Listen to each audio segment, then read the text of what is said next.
නමස්කාර වේවා බුදුරුවනට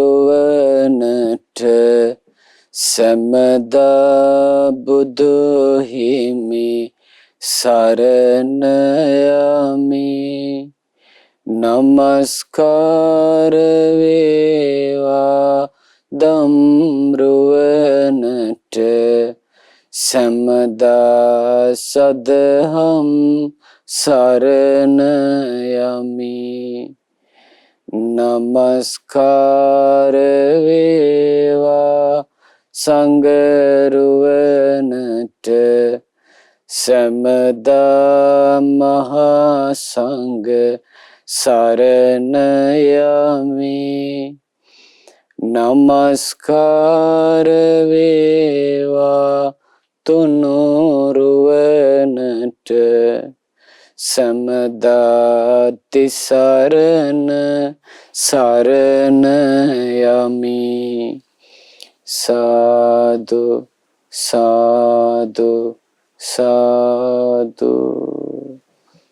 අපගේ ගුරු දේවෝත්තම පරම පූජනීය පින්වත් ලොකු ස්වාමීන් වහන්සේට අපගේ নমස්කාරය වේවා. සාදු සාදු සාදු. ශ්‍රද්ධාවන්ත පින්වත්නි, ජීවිතේ මිනිස්සෙකුට ලැබෙන්නේ ඊටාම කලාතුරකින්. ඒ ලැබෙන මනුස්ස ජීවිතෙත් දුකසේමයි ලබා ගන්න තියෙන්නේ. බුදුරජාණන් වහන්සේ වදාළේ මේ දානයත් සීලයත් ඉන්ද්‍රිය දමනයත් සත්‍ය වචනයත් කියන මේ කාරණා වලින් තමයි මනුස්ස ජීවිතයක් ලබන්න තියෙන්නේ. නමුත් මේ ගෙවාගෙන ආපු සසරේ මේ යහපත් දේවල් පුරුදු කරලා මනුස්ස උපතක් කරා එනවා කියන එක ඊටාම දුර්ලභව සිද්ධ වෙන්නේ. බුදුරජාණන් වහන්සේ වදාළේ කිච්චෝ මනුස්ස පටිලාභෝ කිච්ඡං මච්ඡාන ජීවිතං. මේ මනුස්ස ජීවිතය ලැබෙන්නේ ඊටාම කලාතුරකින්. ඒ ලැබුණ මනුස්ස ජීවිතෙත් ගත කරන්න වෙන්නේ බොහොම අමාරුවෙන්. එතකොට මේ මනුස්ස ජීවිතේට ඊටාම කලාතුරකින් ලෝකේ ශ්‍රවණය වෙන ධර්මයේ ලැබුණොත් ඒ මනුස්සයා මහා වාසනාවන්තයෙක්. ඒ වාසනාව මෙතකයි කියලා වචනෙන් විස්තර කරන්න බැරි තරම් බුදුරජාණන් වහන්සේ නමකගේ පරම විරාගී වූ කෙලෙස් සංසිඳවාලන ගෝපසමිකෝ, ඒ වගේම නිබ්බානගාමිනී අමා මහ නිවනට පමුණුවාලන සම්බෝධගාමී චතුරාරි සත්‍ය අවබෝධ කරවන ඒ මිහිරි ශ්‍රී සත්‍ය ධර්මයේ කෙනෙක්ගේ ජීවිතයට ලැබෙනවා නම් ඒක තමයි එයා මේ ජීවිතයේ ලබන උතුම්ම ලාභය. බුදුරජාණන් වහන්සේ වදාළේ ශ්‍රවණානුත්තරය කියලා. ශ්‍රවණය කරන දේවල් අතරින් යම් දෙයකින් ශ්‍රේෂ්ඨත්වයට පත් වෙනවද? ඒ තථාගත බුදුරජාණන් වහන්සේගේ ශ්‍රී සද්ධර්මයේ ශ්‍රවණය කිරීමෙන්මයි. වෙන දෙයක් ශ්‍රවණය කිරීමෙන් නොවේ. එතකොට ආන්නේ ශ්‍රී සද්ධර්මය යම් කිසි කෙනෙක් ධර්මකාමීන්ට නැවත නැවතත් අහන්න සලස්සනවා නම් ආන්නේ කෙනා අග්‍ර වූ ධර්ම දානමේ පින සම්පූර්ණ කර ගන්නවා. ඉතින් අද දවසෙත් දහම් ප්‍රදීප සදහම් දේශනාව සඳහා බැතිබර අනුග්‍රහය දක්වන්නේ කෑගල්ල ඇකිරිය ගොඩ පදිංචි එච්.එම්. ආර්යවතී මෑණියන් ඇතුළු පවුලේ දරුවන් සිව් දෙනා බෑනාවරුන් සහ මුණුපුරන් විසින්. ඉතින් පින්වත්නි, බොහෝම සතුටු වෙන්න ඊටාම කලාතුරකින් ලෝ පහළ වෙන තථාගත අරහත් සම්මා සම්බුදුරජාණන් වහන්සේගේ ශ්‍රී සද්ධර්මය බොහෝ දෙනෙකුට අහන්ට සලස්සලා අපි අග්‍ර වූ ධර්ම දානමේ පින සම්පූර්ණ කරගත්තා කියලා. පින්නති අපි දැන් කතා කරමින් ඉන්නේ සුත්ත නිපාතේ කුද්දක නිකායට අයිති සුත්ත නිපාතේ පාරායන වර්ගයේන සූත්‍ර දේශනා. දැන් අපි පාරායන වර්ගයේ වත්තු ගාථා නිදාන කතාව ඇතුළත් ඒ විස්තර අපි ඉගෙන ගත්තා. මහා පුරුෂ ලක්ෂණ තිබුණ බාවරී කියන බ්‍රාහ්මණයත් ඔහුට හිටිය ප්‍රධාන ගෝලයෝ 16 දෙනෙක්. ඒ 16 දෙනාට 1000 බැගින් ගෝලයෝ 16000ක් හිටියා. කාශ්‍යප බුද්ධ කාලේ මේ පිරිස පින් කළා. හරි පින්වන්ත පිරිසක්. කලින් වඩුවන් වෙඳලා ජීවිතේ ජරා ජීර්ණ වෙලා යන ස්වභාවය දැකලා හැමදාම අපිට මේ ලී බඩු හද වාසය කරන්න බෑ කියලා ආකාශ යානා ගුරුළු යානා සකස් කරගෙන හිමාලාසන්නට ඒ ගුරුළු යානා වලින් පියාඹලා මහා රාජ්‍යයක් යටත් කරගත්තා. බරණස් නුවරින් මේ කට්ටවාහන රාජ්‍යට මිනිස්සු ඇවිත් දැනගත්තා ඒ බරණැස කාශ්‍යප සම්මා සම්බුදුරජාණන් වහන්සේ වැඩ සිටිනා බව. ශ්‍රී සද්ධර්මයේද ලෝකේ පහළ වූ බව. සද්ධර්මයෙන්ම නිර්මිත ජීවිත ඇති රහතුන් ලෝකේ වැඩ සිටිනා බව අසා දැනගත්තා. ඉතින් මේ අය ඒ උතුම් තිසරණේ සමාදන් වුණා. කාශ්‍යප බුද්ධ කාලේ සසුන් බඹසරේ හැසිරුණා. පැවිදි ශ්‍රාවකයන් වී බොහෝ ගුණධම් පුරුදු කළා. මරණින් මත්තේ දෙවියන් අතර උපන්නා. බුද්ධාන්තර කල්පයක් දෙවියන් අතර දෙව් සැප වින්දා මේ සියලු දෙනා. බලන්න කොයිතරම් වාසනාවක්ද.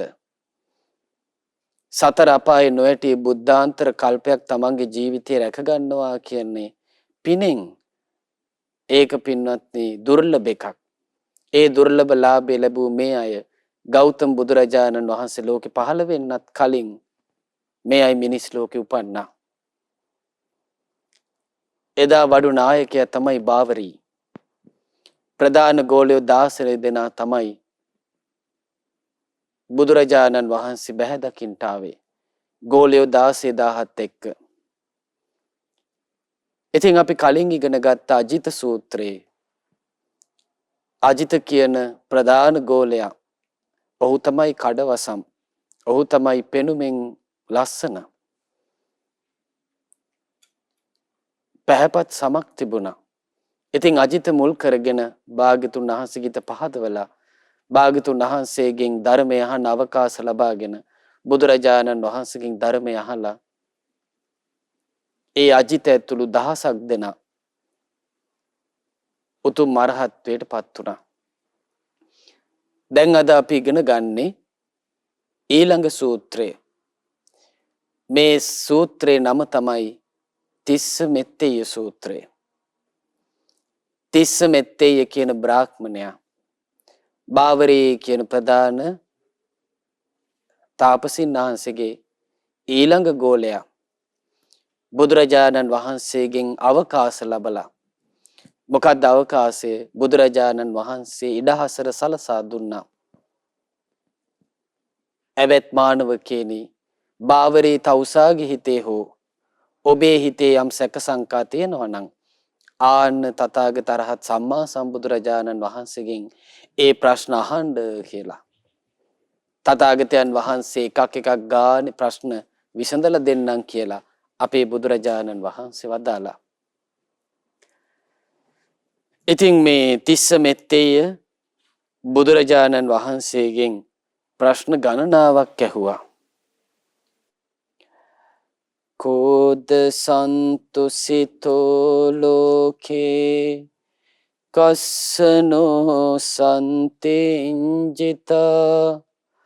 කෝභන්ත මභිඤ්ඤාය මජ්ජේ මන්තාන ලිප්පතේ කං බුරුසි මහා පුරිසෝති කොයිද සිබ්බනී මච්චගා. මේ බලන්න මේ අය කොච්චර මේ කලින් බුද්ධ ශාසනයේ පැවිදි වෙලා ප්‍රඥාව වැඩුවනේ. හිස් දේවල්, හිස් ප්‍රලාප, දෙතිස් කතා ඒව බුදු කෙනෙක් ළඟ අහන්නේ නැහැ. හරි වැදගත් ප්‍රශ්න ඇහුවේ. දැන් පින්නත් ඔබ ඒ බව හොඳින් දන්නවා. දැන් බලන්න අජිත මානවක අහපු ප්‍රශ්න. ඒ ප්‍රශ්න ටිකට පිළිතුරු ලැබෙද්දී අජිත කියන බ්‍රාහ්මණයත් එයාගේ ගෝලයෝ දහසක් දෙනාත් උතුම් අරහත්වයට පත් වුණා. සෝවාන් සකදාගාමී ආදී ඵලයන්ට නොවේ. ඒ 1001ක් වූ පිරිස අජිත සූත්‍රයෙන් අරහත්වයට පත් වුණා. දැන් මේ තිස්ස මෙත්තේය කියන බ්‍රාහ්මණයා බුදුරජාණන් වහන්සේගෙන් අහනවා මේ ලෝකේ සනසුමේ මුදුනටම ගිහිල්ලා වාසය කරන්නේ කවුද කියලා ඇහුවා. පළවෙනි ප්‍රශ්නේ. දැන් බලන්න අපේ ජීවිතවලත් සැනසීමක් හොයාගෙන කොච්චර දේවල් කරනවාද? පොඩි වෙලාවකට ඇති වෙන සැනසීම ඊළඟ මොහොතේ සුන්නත් දූවිලි වෙලා යනවා. මොකක් හරි ප්‍රශ්නයක් ඇවිල්ලා. නමුත් මේ ලෝකේ සැනසීමේ මුදුනටපත් කෙනෙක් ඉන්නවා. ආන්නේ කෙනා කවුද කියලා ඇහුවා. ඊළඟට අහනවා කස්සනෝ සන්තිංජිතා. මේ ජීවත් වෙන සසරේ අපි ගත කරන ජීවිතවල අපේ ඇති වෙන කම්පාවීම්, සැලීම්, ආන්නේ කම්පාවන් කිසිම අයුරකින් මොනියම් අයුරකින්වත් නැත්තේ කාටද කියලා ඇහුවා. ඊළඟට අහනවා කෝ උභන්ත මබිඤ්ඤාය. යම් කිසි කෙනෙක් අන්ත දෙකම උභය අන්ත අභිඤ්ඤාය කියන වචන තුනක සංදියක් තියෙන්නේ. ඒතර කොහොමද අහන්නේ කෝ උභන්ත මබිඤ්ඤාය. අන්ත දෙකම තේරුම් අරගෙන අන්ත දෙකම දියුණු කරපු නුවණින් තේරුම් අරගෙන මජ්ජේ මන්තාන ලිප්පතේ ඒ අන්ත දෙකේම නොයැලෙන්නේ තැවරෙන්නේ නැත්තේ කවුද කියලා ඇහුවා. තුන්වෙනි ප්‍රශ්නේ. ඊළඟට අහනවා කං බ්‍රූසි මහා පුරුෂෝති. කොයි වගේ කෙනෙකුටද මහා පුරුෂයා කියලා කියන්ට සුදුසු? ඊළඟට අහනවා කොයිද සිබ්බනී මච්චගා. දැන් පින්නත් අපි ජීවත් වෙන මේ ගත කරන ජීවිතේ තියෙනවා. දැන් මේක මිනිස් ලෝකේ අපේ මෙලොව ජීවිතේ. ආයි මෙතනින් එහාට තියෙන පරලෝකේ අපි මරණයට පත්ලා යන ලෝකේ. දැන් මේ ලෝක දෙකම එකතු කරන මැස්මක් තියෙනවා. දැන් හිතමු ඔබ ඇඳුමක් මහද්දී රෙදි පොටවල් දෙකක් එකට තියලා ඒ මැෂින් එක හරහට යවද්දී නූලකින් අර රෙදි පොටවල් දෙක සම්බන්ධ කරනවා. ඒකට කියන මේ මැස්ම කියලා. නූලෙන් තමයි මේ මැස්ම මෙහෙන්නේ. එතකොට අපි අර රෙදි පොටවල් දෙක වගේ අපේ මෙලොව ජීවිතයත් පරලොව ජීවිතයත් එකතු කරන මැස්මක් තියෙනවා. ඒකට කියන භව මැස්ම. මෙන්න මේ කියන භවය මහාන මැස්ම වෙච්ච ආසාව ඉක්ම යන්නේ කවුරුද කියලා ඇහුවා. එහෙනම් අපේ මෙලොව ජීවිතයයි පරලොව ජීවිතයයි එකතු කරන මැස්ම තමයි මොකද්ද? තණ්හාව. එහෙනම් මේ මැස්ම පින්නත් අපි හැමෝගෙම ජීවිතවල තියෙනවා. මීට කලින් අපිට ජීවිතයක් තිබුණා. එතනින් චුත වෙලයි මේ ලෝකෙට ආවේ. එහෙනම් මේ ලෝක දෙක අතර මැස්ම මැහුවේ තණ්හාවෙන්. ආන්නේ තණ්හාව ඉක්ම යන්නේ කවුරුද කියලා ඇහුවා. දැන් ප්‍රශ්න ටික හොඳට මතක තියාගන්න ඕනේ. මොකක්ද ඇහුවේ මේ ලෝකේ සැනසීමේ මුදුනටම ගිහිලා ඉන්නේ කවුද? ඊළඟට අහනවා කිසිම අයුරකින් කම්පාවක් සිතේ නැත්තේ කාටද? දියුණු කරපු ප්‍රඥාවෙන් අන්ත දෙකම හඳුනාගෙන ඒ අන්ත දෙකෙහි මැද නොඇලෙන්නේ කවුද? ඊළඟ ප්‍රශ්නේ. ඊළඟට ඇහුවා මහා පුරුෂයා කියලා කියන්ට සුදුසු කවුද?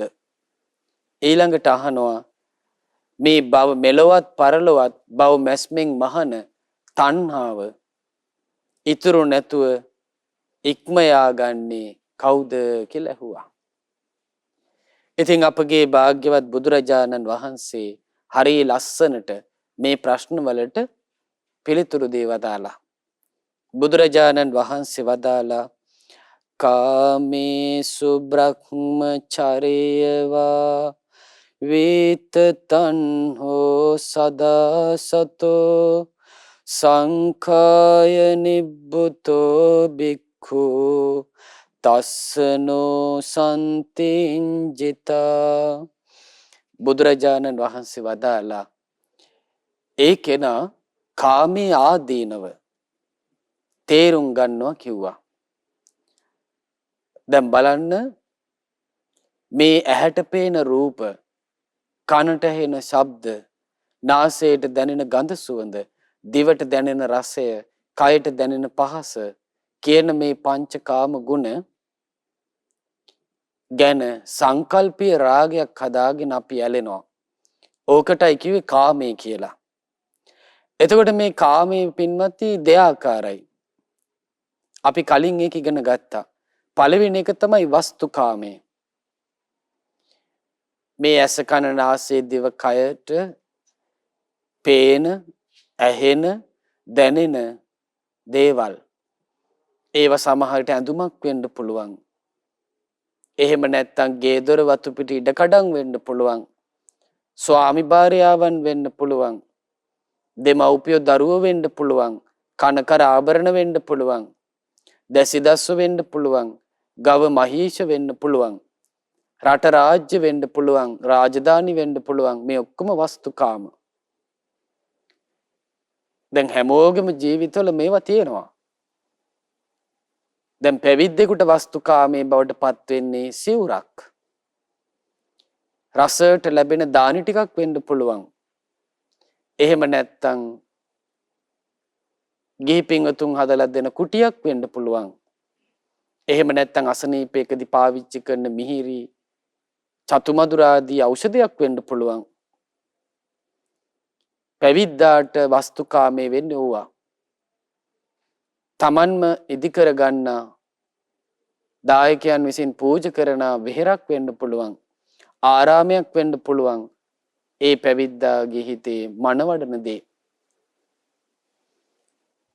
ඒ වගේම මේ ජීවිතේ කිලේශ කාමයක් තියෙනවා.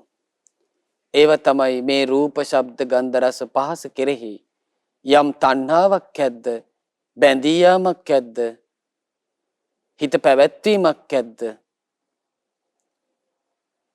හිත බැස ගැනීමක් ඇද්ද, මේවා තමයි ක්ලේශ කාමය කියලා කිව්වේ. එතකොට පින්වත්නි ඔන්න ඔය කියන කාමයේ ගැන දෝෂය දකින්න ඕනේ. ඒ කියන්නේ ආදීනවේ දකින්න ඕනේ. බුදුරජාණන් වහන්සේ වදාලා නතේ කාමානි යානි චිත්‍රානි ලෝකේ. මේ බාහිර ලෝකේ කාමයේ නැහැ කිව්වා. බුදුරජාණන් වහන්සේ වදාළේ රූප, ශබ්ද, ගන්ධ, රස, පහස එහෙම තියෙනවා. තතේව තිට්ඨන්ති ලෝකේ. ඒව එහෙම තියෙනවා. බුදුරජාණන් වහන්සේ වදාළ අතෙත්ත ධීරා විනයන්ති චන්දං. නුවණැති බුද්ධිමත් කෙනා ආන්නේ කාම ගුණයන් කෙරෙහි තියෙන ඇල්ම බැහැර කරනවා. එහෙම බැහැර කරන්නම් පින්වත්නි කාමයේ තියෙන ආදීනව දකින්න ඕනේ. මොකද්ද කාමයේ තියෙන ආදීනව? බුදුරජාණන් වහන්සේ දකින්න කිව්වා මේ කාමයේ කියන්නේ හුළුවත්තක් වගේ.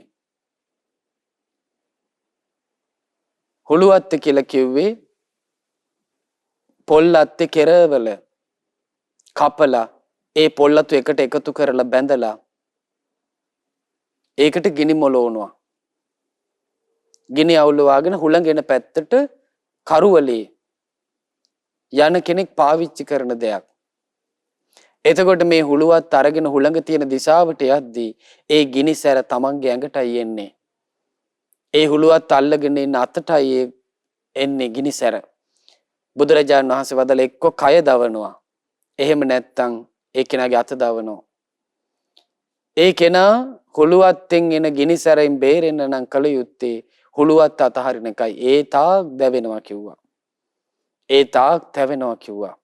බුදුරජාණන් වහන්සේ වදාළ කාමයට ඔන්න ඔය හුළුවත් වගේ දකින්න කිව්වා. එතකොට කාමයෙන් එයාට ගැලවෙන්න පුළුවන්. රූප, ශබ්ද, ගන්ධ, රස, පහස නිසා දැන් බලන දරුවෝ නිසා දෙමව්පියෝ අඬන වාර කොච්චරයිද?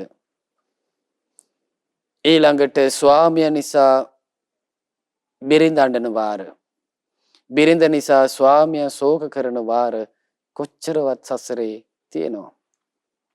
බුදුරජාණන් වහන්සේ වදාළේ ප්‍රියයන්ගෙන් වෙන්වීමෙන් අප්‍රියයන් හා එකතු වීමෙන් අපි අඬද්දි ගලාගෙන ගියපු කඳුළු සතර මහා සාගර ජලයට වැඩි කියලා. දැන් බලන්න එතකොට කාමයේ නිසා කොච්චර දුකක් විඳිනවාද? ආන්න ඔය කාමයේ දොස දකින්න එයා. ඊළඟට මොකද කරන්නේ? ඒ කෙනා කාමයේ දකින්න ගිනි අඟුරු වලක් වගේ. දැන් දුර්වල මිනිස්සෙක් ගමනක් යනකොට ශක්ති සම්පන්න මිනිස්සු දෙන්නෙක් ඇවිල්ලා අත් දෙකිනුයි කකුල් දෙකිනුයි අල්ලගත්තා. ඔහේ හිටපුයි කියලා. අල්ලගෙන මොකද කරන්නේ? විශාල ගිනි අඟුරු වලකට මෙයාව දාන්න යනවා. දැන් මෙයාගේ ඇඟට ගිනිසර වදිනවා. දැන් මෙයා මොකද කරන්නේ? අදිමාත්‍ර වෑයමක්, අදිමාත්‍ර උත්සාහයක් මෙයා ගන්නවා කියනවා. ඇයි දුර්වල මනුස්සෝ දෙන්නේ නෙමෙයි අල්ලගත්තේ. ශක්ති සම්පන්න මිනිස්සු දෙන්නේ අල්ලගත්තේ. දැන් මෙයා හෙට නැවෙනවා, මෙහෙට නැවෙනවා, දඟලනවා, මාව දාන්න එපා කියලා කෑ ගහනවා. එතකොට බලන්න බුදුරජාණන් වහන්සේ වදාළ කාමයට ගිනි අඟුරු වලක් වගේ දකින්න කිව්වා. ඊළඟට දකින්න කිව්වා කාමයේ කියන්නේ ගෙඩි තියෙන මේ රුක්පල වගේ, ගහක තියෙන ගෙඩි වගේ දකින්න කිව්වා. දැන් මිනිස්සේ ගමනක් යනකොට හොඳට පළ බර වෙච්ච හිතමු අඹ කියලා. අඹ ගෙඩි හොඳට හැදිලා අතු බර වෙලා තියෙන ගහක් දැක්කා. මෙයාට හිතුණා අනේ මමත් අඹ කන්න ඕනි කියලා මෙයා ගහට නැග්ගා. නැගලා දැන් මෙයා අතු වල වාඩි වෙලා හොඳට අඹ කකා ඉන්නවා. දැන් ඔඩොක්කුවටත් අඹ පුරව ගත්තා. තව ටිකක් වෙලා යනකොට තව මිනිස්සෙක් එනවා. ඒ මනුස්සයත් කල්පන ෂෝක් අඹ ගහ අඹ ටිකක් කන්න ඕනි කියලා හිතලා නමුත් ඒ මනුස්සයා ගත්තේ පොරවත් තේනවා. ඒ මනුස්සයාට ගස් නගින්න තේරෙන්නේ නැහැ. දැන් කාමයේ ස්වභාවය තමයි තම තමන්ගේ හැකියාවෙන් ඒක ලබා ගන්න උත්සාහ කරනවා. එක්ක හොඳින් වෙන්න පුළුවන්, එක්ක නරකින් වෙන්නත් පුළුවන්. දැන් දෙවණියට ආපු කෙනා කල්පනා කරන මම මේ ගහ කපලා අඹ කනවා. දැන් ඔන්න අර මනුස්සයා පොරවෙන් ගහ කපනවා. බුදුරජාණන් වහන්සේ වදාළ අරයා ඉඳින් බේරෙන්න කැමති නම් එයා මොකද කරන්න ඕනේ? වහ අඹ ගහෙන් බහින්න ඕනේ. එහෙම නැත්නම් අඹ ගහෙන් පනින්න ඕනේ. බුදුරජාණන් වහන්සේ වදාලා රුක්පල වගේ ගහක ඇදෙන ගෙඩි වගේ මේ කාමය දකින්න කිව්වා. ඊළඟට මස් වෙදෙල්ලක් වගේ දකින්න කිව්වා. දැන් උකුස්සෙක් අතට මස් වෙදෙල්ලක් ලැබුණට පස්සේ ඒ මස් වෙදෙල්ල ගිජු කමින් අරගෙන යද්දී තව උකුස්සෝ කී දෙනෙක් ඒක ගන්න පොර කනවද? අර උකුස්සට මේ මස් වෙදෙල්ල හොටෙන් දැහැගෙන ඉන්නකම් කකුල් වලින් අල්ලගෙන ඉන්නකම් අනිත් උකුස්සන්ගෙන් පහර කන්න වෙනවා. බුදුරජාණන් වහන්සේ වදාළා ඒ උකුසට බේරෙන්න ඕන නම් මස් වෙදෙල්ල අතහරින්න ඕනේ. ආන්නේ මස් වෙදෙල්ල වගේ දකින්න කිව්වා කාමී. දැන් බලන්න බුදුරජාණන් වහන්සේගේ ශ්‍රාවකෙක් විතරයි පින්වත්නි මේවා කරන්නේ. වෙන කොහේවත් මේ කාමයන්ගේ ආදීනව සලකන්න කියලා කියන්න කෙනෙක් නැහැ. අපේ ශාස්ත්‍රූන් වහන්සේ වජිරාසනේ මත වැඩ ඉඳිමින් කාමී ඉක්ම ගිය නිසා තමයි බුදුරජාණන් වහන්සේගේ ශ්‍රාවකයෝ වෙච්ච අපිට මේ කාමයේ ආදීනව විමසන්න පුළුවන්. දැන් ගිහි ගෙදර වාසය කරන ඔබට මේ පොඩ්ඩක් හරි කාමයන් ඔබ භුක්ති විඳිනවා කාමයන් මැද ඔබ ඉන්නේ. එහෙම ඉඳගෙනත් ඔබට නිස්සරණ අධ්‍යාසයෙන් කාමයන් පරිහරණය කරන්න නම් මේ විදිහටම විමසන්න වෙනවා. ඊළඟට බුදුරජාණන් වහන්සේ වදාලා බ්‍රහ්මචර්යවා දැන් මෙයා මොකද කරන්නේ කාමයේ ආදීන විමසලා හොඳට බඹසර මෙයා පුරුදු කරනවා. බඹසර කියලා කිව්වේ පින්වත්නි අසත් ධම්ම සමාපත්තිය ආරති විරති පටිවිරති වේරමණී අකිරියා. ඒ කියන්නේ මේ අසත් ධර්මයන්ගේ යෙදී වාසය කිරීම ගැන මෙයා ගිත පිහිටන්නේ. ඒක ගැන මෙයාට තියෙන අරතියක්. ඊළඟට මෙයා ඒ අසත් ධර්මයේ යෙදීම මෙයා ඒකින් වළකිනවා. අසත් ධර්මයේ කියලා කිව්වේ දුස්සීලකම්. ඊළඟට ඉරිසියා කරන ඒවා, ක්‍රෝධ කරන ඒවා, වෛර කරන ඒවා, ගුණමකන ඒවා, අකුසල් වලට අනුව කාය වචී මනෝ දුස්චරිතයේදී වාසය කිරිනවා නම් ආන්නේ ගැන මෙයාට තියෙන අරතියක්. මෙයා ඒකින් වැළකීලා ඉන්නවා. ඒවා නොකර ඉන්නවා. දේශනා කරනවා නිප්පරියායේන බ්‍රහ්මචර්යං වුච්චති අරියෝ අට්ටංගිකෝ මග්ගෝ. මේ පරියායනොත් බ්‍රහ්මචර්ය කියලා කියන්න පුළුවන් කියනවා ආර්ය අෂ්ටාංගික මාර්ගයට. එහෙනම් බ්‍රහ්මචර්ය කියලා කිව්වේ නිවන් මගට. මොකද්ද සම්මා දිට්ඨි, සම්මා සංකල්ප, සම්මා වාචා, සම්මා කම්මන්ත, සම්මා ආජීව, සම්මා වායාම, සම්මා සති, සම්මා සමාධි කියන මේ ආර්ය මාර්ගයටම කියපු වචනයක් කියනවා බ්‍රහ්මචර්ය කියලා කියන්නේ. එහෙනම් කාමයේ ආදීනව තේරුම් අරගෙන එයා මොකද කරන්නේ? අසත් ධම්ම සමාපත්තියෙන් අකුසල් කර කර ඉන්න ජීවිතෙන්, පව් කර කර ඉන්න ජීවිතෙන් එයා වළකිනවා නම්, ඒව නොකර ඉන්නවා නම්, ඒ ගැන එයාගේ හිත නොඇලෙනවා නම් අකුසල් කරන්න මේකටත් කියන බඹසර කියලා. බ්‍රහ්මචර්ය ජීවිතේ. ඊළඟට ආර්ය අෂ්ටාංගික මාර්ගයේ හැසිරෙනවා නම් ඒකටත් කියන බ්‍රහ්මචාරී බව කියලා. ඊට පස්සේ භාග්‍යතුන් වහන්සේ දේශනා කරනවා දැන් මේ කෙනා මොකද කරන්නේ? කාමයේ ආදීනව සලක ඊළඟට හොඳට නිවන් මාගේ පුරුදු වෙනවා. ඊළඟට වදාලා වීත තණ්හෝ සදා සතෝ. දැන් මේ කෙනා හැම තිස්සෙම සදා සතෝ හැම තිස්සෙම සිහියෙන් ඉන්න උත්සාහ කරනවා. පින්වත්නි කොහොමද සිහියෙන් ඉන්නේ? බුදුරජාණන් වහන්සේ වදාලා ආන්නේ කෙනා චිර කතම්පි චිර බාසිතම්පි සරිතානුසරිතා. පෙර බොහෝ කාලයකට කලින් කියපුවා කරපුවා එයාට හොඳට සීකලා ගන්න පුළුවන්. එයාගේ ජීවිතේ යහපතට ගියපු හැටි, වරදේ බැඳුණු හැටි, තමන්ට වැඩ වැරදිච්ච හැටි, තමන් කුසලයේ පිහිටලා හිටිය හැටි මේ ඔක්කොම එයාට විමසා ගන්න පුළුවන්. ඒකත් මුලදී වැඩෙන සතිය කියන සේක බලය. ඒකෙන් තමයි ටික කායිකව, වාචසිකව, මානසිකව පිරිසිදු වෙන්නේ. ඔබට මතක ඇති අම්බලට්ටික රාහුලෝවාද සූත්‍රයේදී බුදුරජාණන් වහන්සේ ලස්සනට වදාලා යම් කිසි කෙනෙකුගේ කයින්, වචනින්, මනසින් පවක් වෙන්න යද්දී එයාට කලින්ම සිහි කරගන්න කිව්වා. ඊළඟට කෙනෙකුට ඒ පාපේ වෙන්න යනවා. එතකොට සිහි උපද්ද ගන්න කිව්වා. දැන් ඔන්න පාපේ වෙලා ඉවරයි. එතකොටත් එයා කල්පනා කරන්න කිව්වා මේක පව්, මේක මං කරන්න හොඳ නෑ, මේක මට දුක පිණිස පවතිනවා.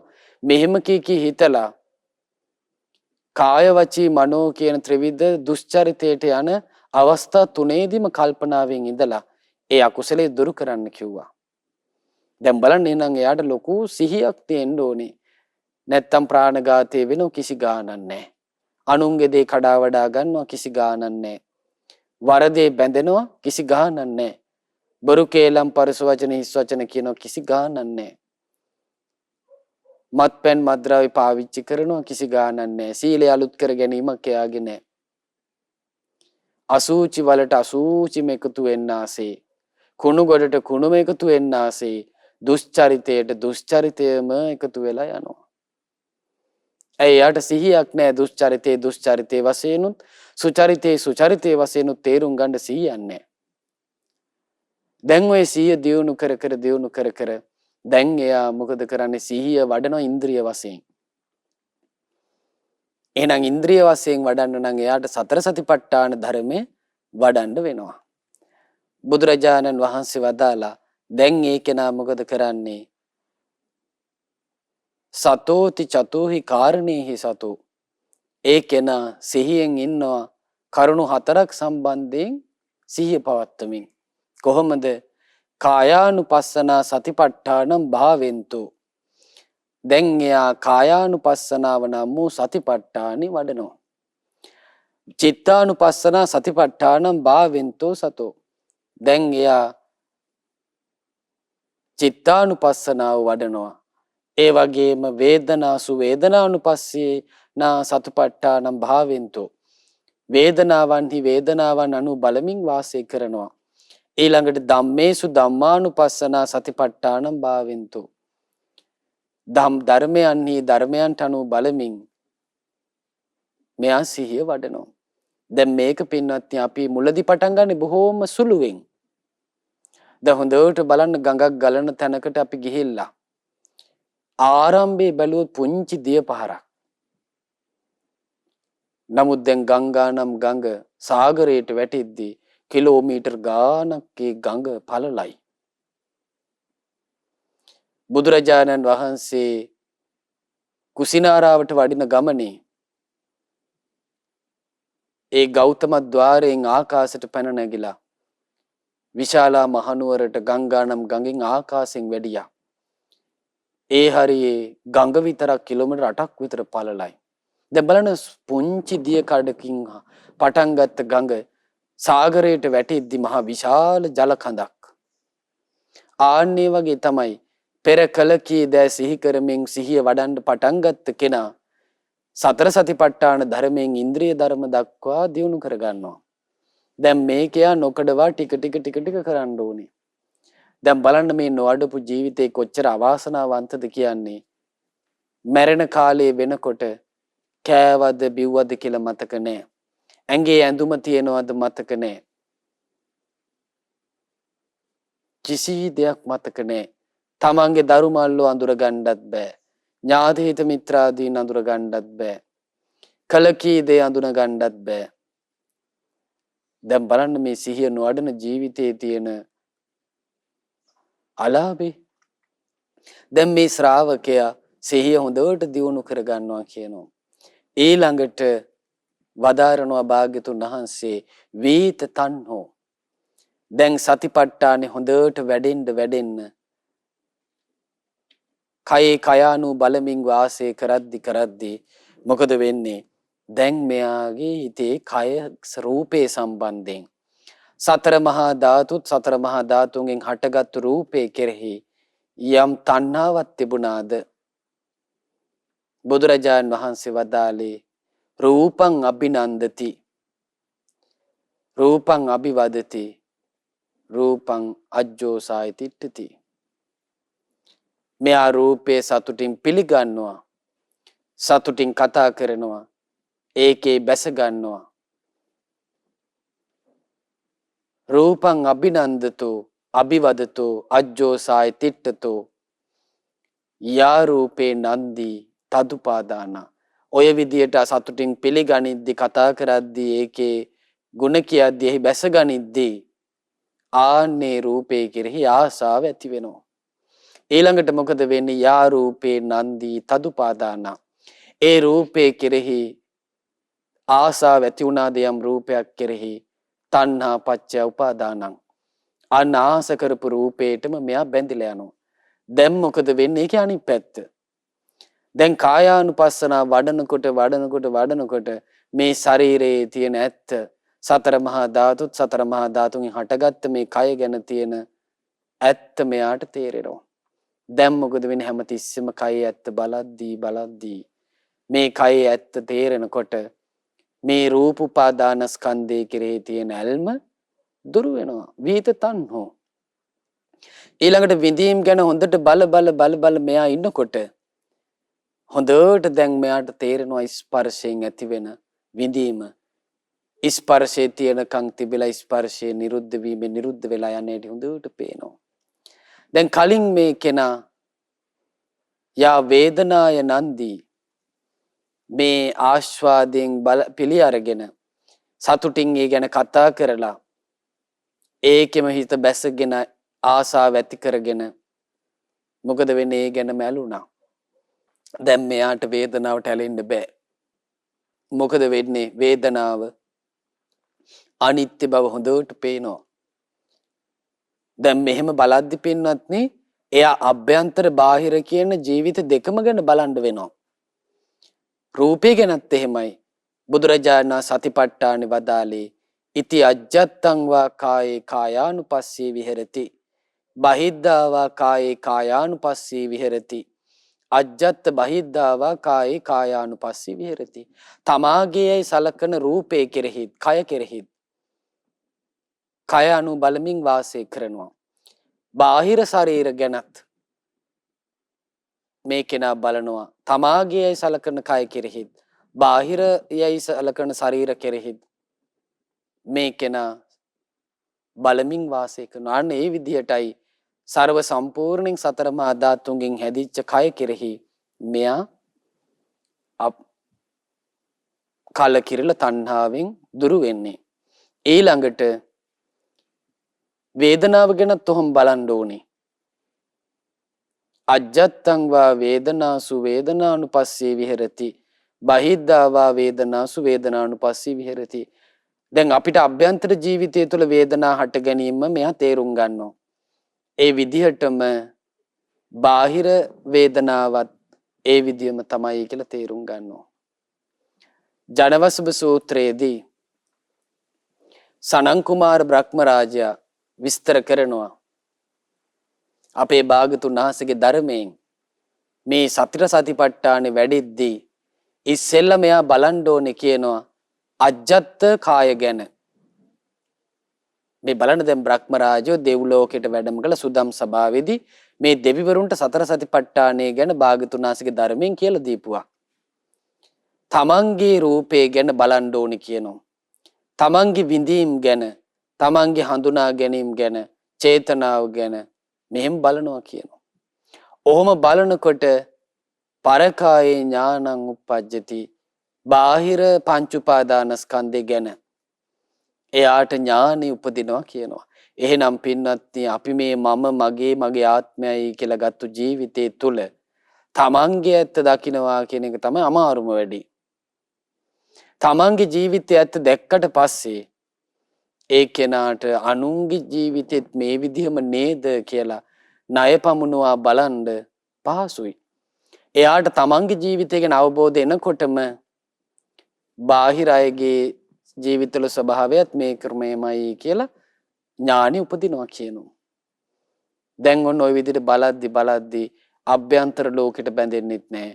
බාහිර ලෝකෙට බැඳෙන්නෙත් නැහැ. තණ්හාව දුරු වෙලා යනවා. ඊළඟට දේශනා කරනවා සංකාය නිබ්බුතෝ බික්ඛු. දැන් මේ තණ්හාව දුරු කරලා නිවි සනසුන භික්ෂුවක් ඉන්නවාද? ආන්නේ භික්ෂුව සම්පූර්ණයෙන්ම මේ ජීවිතයේ ඇතුලේ තියෙන දුක සම්පූර්ණයෙන්ම අවබෝධ කරගන්නවා කියනවා. දැන් මේ සංඛාය කියලා කිව්වේ ඒ භික්ෂුව තුළ ඇතිවන අවබෝධය. යම් ප්‍රඥාවක් ඇද්ද? තේරුම් ගැනීමක් ඇද්ද? නුවණින් විමසීමක් ඇද්ද? මෝහේ දුරුවීමක් ඇද්ද? ධම්මවිචේ සම්බොජ්ජංගයක් ඇද්ද? යම් සම්මා දිට්ඨියක් ඇද්ද? ආන්නේකට තමයි මේ ප්‍රඥාව කියලා කිව්වේ. සංඛාය කියලා භාගතුන් වහන්සේ මෙතනදී පාවිච්චි කළේ. එතකොට මේ ප්‍රඥාවෙන් දියුණු කරපු නුවණින් ඒ භික්ෂුව තණ්හාව දුරු කරලා නිවි සනසුණු කෙනෙක් වෙනවා. එහෙනම් සනසිල්ල ඉන්නේ කවුද? මේ තණ්හාව දුරු කරපු කෙනා. බලන්න බුදුරජාණන් වහන්සේ විශාකට වදාළේ, විශාකා මහෝපාසිකාවට වදාළේ කොච්චර සත්‍යයක්ද? බුදුරජාණන් වහන්සේ වදාලා විශාකාවිනි ඔබ ආසා කරන වස්තු 100ක් තියෙනවා නම් ඔබට දුක් 100ක් තියෙනවා. එහෙනම් ආසා කරන වස්තු වැඩි වෙන්න හිතේ සැනසෙල්ල නෙමෙයිද වැඩි වෙන්නේ. දැන් දරුවෝ ඉන්න අම්මා කෙනෙක් දරුවෙක් එළියට ගිය ගමන් හිතේ සැනසෙල්ල නැහැ. ගෙදරට එනකන් හිතේ සැනසෙල්ලක් නැහැ. දරුවා හොඳින් ගමන ගියාද දන්නේ නැහැ. දැන් මේ දරුවා පරිස්සමට ගෙදර එයිද දන්නේ නැහැ. හිතේ සැනසෙල්ලක් නැහැ. තමන්ගේ ස්වාමියා වැඩට ගියාට පස්සේ සැනසෙල්ලක් නැහැ. ගෙදර එනකන් ඇහැට ආයි දකින්නකන් හිතේ පිපිලිසර බව, කනස්සල්ල, බලාපොරොත්තුව, අපේක්ෂාව මේවා තියෙනවා. දැන් බලන්න මේ සෑම දෙයක් කෙරෙහිම තණ්හාව නැති හැමතිස්සෙම සිහියෙන් වාසය කරන රහතන් වහන්සේ උදාර සැනසීමකට පත් වෙලා ඉන්නවා. ඊළඟට භාග්‍යතුන් වහන්සේ වදාලා තස්ස නෝ සන්තිංජිතා ආන්නේ නිවී සැනසුන රහතන් වහන්සේට කිසිම අයුරකින් කිසිම විලසකින් හටගන්න කම්පාවක් නැහැ කියනවා. කුමකට නම් සැලෙන්නද?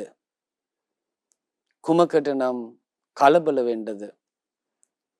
ඒ කිසි කලබලයක් රහතන් වහන්සේලා තුල නැහැ කියනවා. ඊළඟට භාග්‍යතුන් වහන්සේ වදාලා සෝභන්ත මබිඤ්ඤාය මජ්ජේ මන්තාන ලිප්පති තං බ්‍රෝමි මහා පුරිසෝති සෝද සිබ්බනි මච්චගා. භාග්‍යතුන් වහන්සේ වදාලා දැන් මේ ශ්‍රමණයන් වහන්සේ හොඳට තේරුම් ගන්නවා කියනවා. මොකද්ද? සෝ උභන්ත මබිඤ්ඤාය මජ්ජේ මන්තාන ලිප්පති. අන්ත දෙක. දැන් අපේ ජීවිතේ පින්නත් අන්ත දෙකක් තියෙනවා. අපිට මේ සසරේ අන්ත දෙකට යන එකයි උනේ. මැද පිහිටන්න බැරි වුණා. ඒ මැද තේරුම් අරගෙන අමා නිවනටපත් වෙන්න බැරි වුණා. ඒකයි අපි හැම කෙනාටම මේ සසරේ තාමත් ජරා මරණ වලින් හෙම්බත් වෙවි, ලෙඩ දුක් වලින් පීඩාවටපත් වෙමින්, අප්‍රියයන් සමග එකතු වෙමින්, ප්‍රියයන්ගෙන් වෙන් වෙමින් අපිට මේ සසරේ දීර්ඝ කාලයක් මෙච්චරයි මෙපමණයි කියන්න බැරි කල්ප ගණන් අපි සසරේ ආවේ. බුදුරජාණන් වහන්සේ දේශනා කරනවා දැන් මේ භික්ෂුව මොකද කරන්නේ? හොඳට අන්ත දෙක තේරුම් ගන්නවා කියනවා. බලමු මොකද්ද මේ අන්ත දෙක? බුදුරජාණන් වහන්සේ මේ ගැන වදාලා මජ්ජේ කියන සූත්‍රය. මජ්ක්‍ධිම නිකායේ තියෙන හරිය ලස්සන සූත්‍රයක්. ගැඹුරු කාරණා තියෙන්නේ. බුදුරජාණන් වහන්සේ වදාලා පස්සෝ ඒකෝ අන්තෝ. ස්පර්ශය කියලා කිව්වේ ඒකාන්තයක්. එහෙමනම් මේ ඇසත් රූපයත් ඇසේ විඥානයත් එකතු වීම ඒකාන්තයක්. ඒ වගේම කනත් ශබ්දයත් කනේ විඥානයත් එකතු වීම ඒකාන්තයක්. නාසයත් ගඳ සුවඳත් නාසයේ විඥානයත් එකතු වීම තවාන්තයක්. ඒකාන්තයක්. ඊළඟට දිවත් රසයත් දිවේ විඥානයත් එකතු වීම ඒකාන්තයක්. කයත් පහසත් කයේ විඥානයත් එකතු වීම තවාන්තයක්. ඊළඟට කයත් පහසත් කයේ විඥානයත් එකතු වීම ඒකාන්තයක්. මනසත් අරමුණුත් මනෝ විඥානයත් එකතු වීම ඒකාන්තයක්. ඊළඟට භාග්‍යතුන් වහන්සේ වදාරනවා ඊළඟ අන්තේ තමයි පස්ස සමුදයෝ ဒ ුතියෝ අන්තෝ. ස්පර්ශේ හට ගැනීම තව අන්තයක් කියනවා. දැන් ස්පර්ශය හටගන්නේ කොහොමද? සලආයතන පච්චයා පස්සෝ. ආයතන හය හට ගැනීමෙන් තමයි ස්පර්ශය හටගන්නේ. දැන් ඇසක් කියලා දෙයක් ලෝකෙ තිබුණ නැත්නම් කොමකට ස්පර්ශ වෙන්නද? කොතනින් ස්පර්ශ උපදින්නද? රූප දකින්න නම් ඇහක් තියෙන්න එපාය. එතකොට ශබ්ද අහන්න නම් කනක් තියෙන්න ඕනේ. ගඳ සුවඳ විඳින්න නම් නාසයක් තියෙන්න ඕනේ. රස විඳින්න නම් දිවක් තියෙන්න ඕනේ. පහස ලබන්න නම් කයක් තියෙන්න ඕනේ. අරමුණු සිතන්න නම් සිතක් ඕනේ. එතකොට ස්පර්ශයේ සමුදය දෙවෙනි අන්තය කියනවා. දැන් අපේ ජීවිතේ නම් ස්පර්ශය කියන දේ තියෙනවා. ස්පර්ශයේ සමුදය වෙච්ච ආයතන හයත් අපේ ජීවිතේ තියෙනවා. ඊළඟට භාග්‍යතුන් වහන්සේ දේශනා කරනවා පස්ස නිරෝධෝ මජ්ජේ. ස්පර්ශයේ නිරුද්ධ වීමක් ඇද්ද? ඒක තමයි කියනු මැද. එහෙනම් ස්පර්ශ නිරෝධය මොකද්ද? සලආයතන නිරෝධා පස්ස නිරෝධෝ. එහෙනම් ඒ ආයතන හයේ නිරුද්ධ වීමෙන් ස්පර්ශය නිරුද්ධ වෙලා යනවා. එහෙනම් අරහත්ත්වයටපත් වෙද්දී මොකද වෙන්නේ? මේ ආයතන ගැන තිබුණ තණ්හාව සම්පූර්ණයෙන් නිරුද්ධ වෙලා යද්දී යලි හට නොගන්නා තත්වයට මේ ආයතනයපත් වෙද්දී ස්පර්ශේ පැවැත්මත් එතකින්ම අවසන් වෙලා යනවා. පිරිනිවීමටපත් වෙද්දී ස්පර්ශේ විඥානයේ නිරුද්ධ වීමෙන් නාම රූප ධර්මයන් ඔක්කොම නැති වෙලා යනවා. ඒ නාම ධර්මයන්ට මේ ස්පර්ශයයි තියන්නේ ස්පර්ශේ නිරුද්ධ වෙලා යනවා. එතකොට බුදුරජාණන් වහන්සේ දේශනා කරනවා ඕන්න ඔය විදිහට ස්පර්ශේ කාන්තයක් ස්පර්ශය හට ගැනීම තවාන්තයක් කියලා ස්පර්ශේ නිරුද්ධ වීම මැද කියලා ආන්නේ කෙනා අවබෝධ කරගන්නවා කියනවා. ඊළඟට භාග්‍යතුන් වහන්සේ වදාරනවා මේ අතීතං ඒකෝ අන්තෝ. දැන් අපේ ජීවිතේ අපිට තියෙන අතීතයක්. මම මේ හිටියා මේ ලෝකවල ඉන්නේ නැති කියලා ඔන්න අතීතයක් අපි සිහි කරනවා. එතකොට ඒක ඒකාන්තයක් කියනවා. ඊළඟට අපි හිතින් දුර යනවා. ලබන මාසේ මම මෙහෙම කරනවා. ලබන අවුරුද්දේ මම මෙහෙම කරනවා කිය අපි අනාගත සැලසුම් හදා අනාගතේ පතනවා. ඒ අනාගතේ කිව්වා දෙවනි අන්තේ. භාග්‍යතුන් වහන්සේ වදාලා පච්චුප්පන්නං මජ්ජේ. මැද කිව්වා වර්තමානයේ. එහෙනම් බුදුරජාණන් වහන්සේ වදාළේ ඒකයි. අතීතං නාන්වා ගමෙය්‍ය නප්පටි කංකේ අනාගතං. දැන් එයා මොකද කරන්නේ? අතීතං නාන්වා ගමේ. අතීතයට ආයිත් කැරකිලා යන්නේ නැහැ. නප්පටි කංකේ අනාගතං. අනාගතේ පතන්නෙත් නැහැ. යදතීතං පහීනන්තං තත්ත විපස්සති පච්චුප්පන්නාච ඒ ධම්මං. ඒ කෙනා යමක් වර්තමානයේද ආන්න ඒක මොකද කරන්නේ? තත්ත විපස්සති. යම් අතීත රූපේ ගැන එයා කැරකිලා ඒ අතීත පංච උපාදානස්කන්ධ ගැන සීකර කර යන්නේ නැහැ. අනාගත පංච උපාදානස්කන්ධ පතපත යන්නේ නැහැ.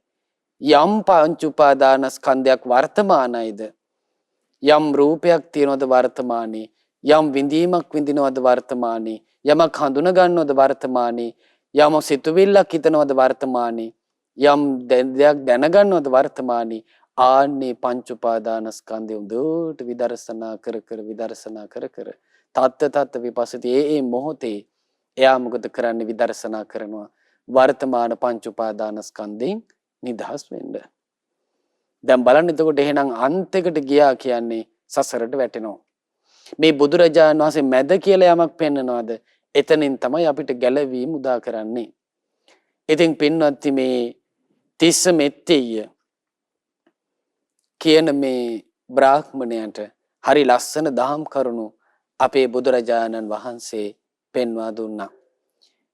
ඉතින් එහෙමනම් මේ දේශනා කරන පිළිවෙලින් ටික හරි නුවණින් විමස ගන්න කාමයේ ආදීනව සලකගෙන මේ කාමයන්ගේ නිදහස් වෙන අදහසින් සුන්දර වූ නිවන් මාගේ ආර්ය අෂ්ටාංගික මාර්ගයේ හැසිරෙමින් සිහිය වඩමින් ඊළඟට තණ්හාව දුරු කරන වැඩපිළිවෙලක වාසය කරමින් හිතේ සැප සොම්නස් උපදවා ගනිමින් ආන්නේ කෙනා අන්තගාමී නොවි මේ අන්ත තේරුම් අරගෙන මැද පිහිටා සියලු කෙලෙසුන් දුරුකට අමා මහ නිවන සාක්ෂාත් කරන්න ආන්නේ කෙනා මහන්සියක් ගන්න ඕනේ. ඉතින් බුදුරජාණන් වහන්සේගේ ශ්‍රාවකයාට විතරක් කලාතුරකින් ලැබෙන අවස්ථාවක් තමයි මේක. ඉතින් ඒක නිසා ඒ බුදුරජාණන් වහන්සේව සරණ කරගෙන ධර්මයේ සරණ කරගෙන ඒ ශ්‍රාවක සංඝයා සරණ කරගෙන බුදුරජාණන් වහන්සේ වදාළ යම් නිවන් මඟක් ඇද්ද ඒ නිවන් මගේ සදහැ සිතින් ගමන් කරමින් අපිටත් මේ ගෞතම බුද්ධ ශාසනයම චතුරාර්ය සත්‍ය අවබෝධ කරගන්න නිවී සැනසුණු ජීවිතයක් උපදවා ගන්න වාසනාව උදා වෙත්වා. සාදු සාදු සාදු.